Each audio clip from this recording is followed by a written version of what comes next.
Itu namanya Gunung Semeru. Sekarang sejarahnya Gunung Bromo menurut budaya kita memasukkan satu laki-laki dan satu perempuan ke dalam kawah Bromo, maka Bromo tidak akan lagi berbahaya untuk orang di sekitarnya.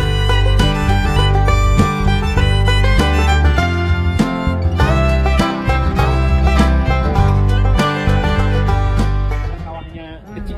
Oh, iya. Ini namanya Bromo. Itu Bromo. Itu Bromo. Kalau yang besar ini namanya Gunung Batok. Batok. Gunung Batok. Kenapa Batok? Batok itu maksudnya mangkok. Mangkok. Nah, macam mangkok, betul, macam mangkok disebut Gunung Batok. Yang gunung paling tinggi itu namanya Gunung Semeru. Itu yang paling tinggi di Pulau Jawa, 3.800 lebih. Yang paling tinggi di Pulau Jawa. Kemudian itu bisa didaki 3 hari 2 malam biasanya.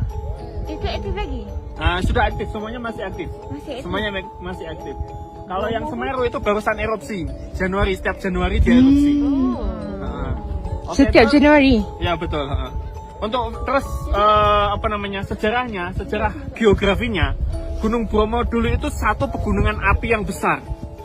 Kemudian 1,5 juta tahun yang lalu dia meletus. Letusan pertama dia berakhir di membuat arah kawah sekarang menjadi desa Ngadisari di Pasuruan. Letusan kedua dia menjadi arah kawah di desa ini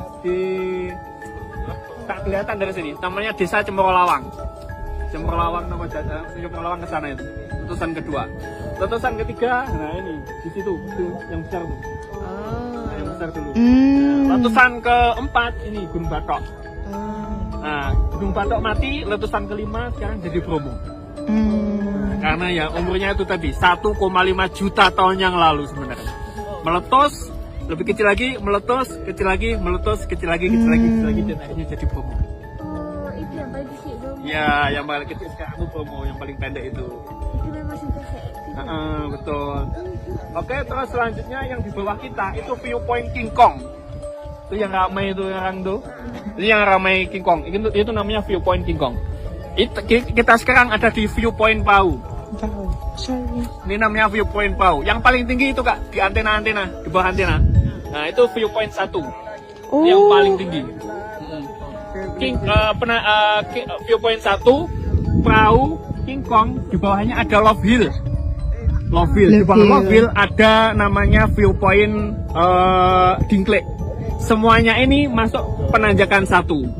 Areanya, kawasannya masuk kota Pasuruan, Bandar Pasuruan.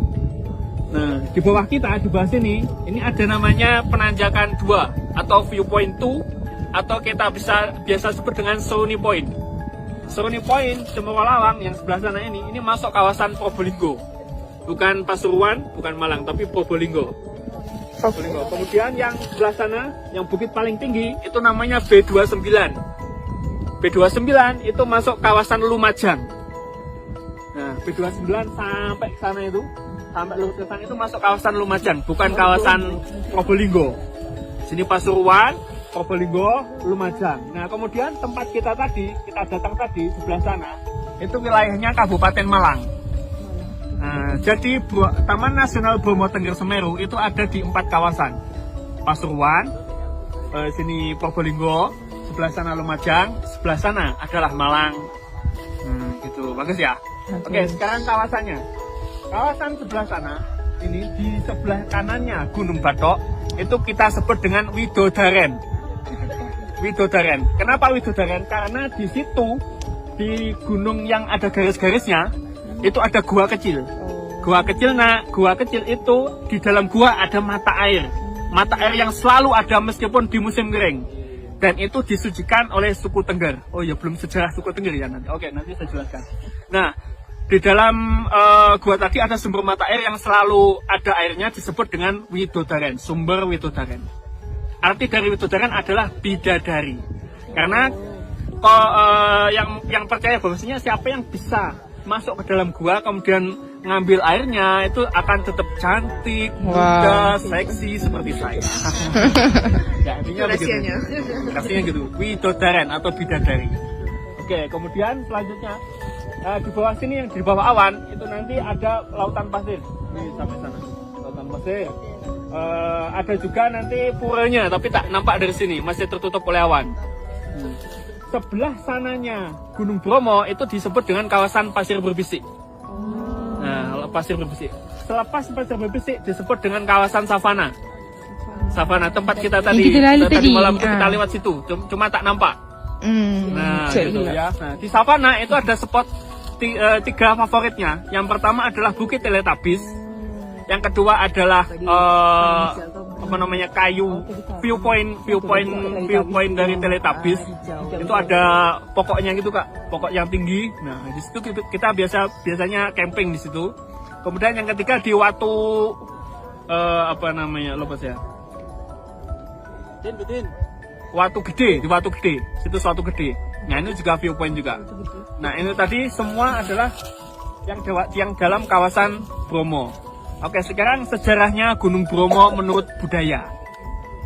Bromo itu diambil dari bahasa namanya Brahmana, Hindu. Ya.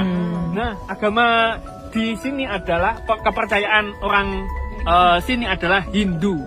Hindunya Hindu Tengger, bukan Hindu Bali. Berbeda kepercayaan ya. Semuanya Hindu Tengger, Hindu Bali, kemudian Hindunya orang Kawi pun berbeda. Oke, Tengger ini dia ambil dari kata Joko Anteng dan Roro Seger. Zaman dahulu kala, ini masuk budaya. Zaman dahulu kala itu ada dua orang laki-laki, satu orang laki-laki dan satu orang perempuan. Nah, mereka adalah pelarian daripada kerajaan Majapahit yang yang tidak mau masuk Islam. Mereka larinya ke sekitaran Gunung Bromo. Nah, gitu. Nah, ketika waktu itu Bromo ini masih berbahaya. Supaya tidak berbahaya, Brahmana itu mempunyai pandangan bahwasanya bila kita memasukkan satu laki-laki dan satu perempuan ke dalam kawah Bromo, maka Bromo tidak akan lagi berbahaya untuk orang di sekitarnya. Nah, dua orang ini yang terpilih tadi adalah satu yang laki-laki namanya Joko Seger. Joko itu artinya perjaka yang kuat, yang tangguh, ini gitu. Perjaka itu laki-laki yang belum menikah. Ya. Kemudian Roro Anteng itu artinya perempuan yang cantik dan tenang dan gemulai. Nah, lemah lembut. Nah, macam. Jadi dua orang ini mereka sebagai apa ya? Ya, dikorbankan untuk menenangkan Gunung Bromo supaya tidak berdampak negatif kepada masyarakat sekitar, dan itu terbukti Bromo tidak pernah berdampak negatif kepada masyarakat sekitar. Ya, ya, nah makanya disebut dengan suku Teger, diambil dari kata itu tadi, Roro Anteng dan Sego Teger. Nah, orang-orang yang ada di sini disebut dengan orang Tengger, gitu ya.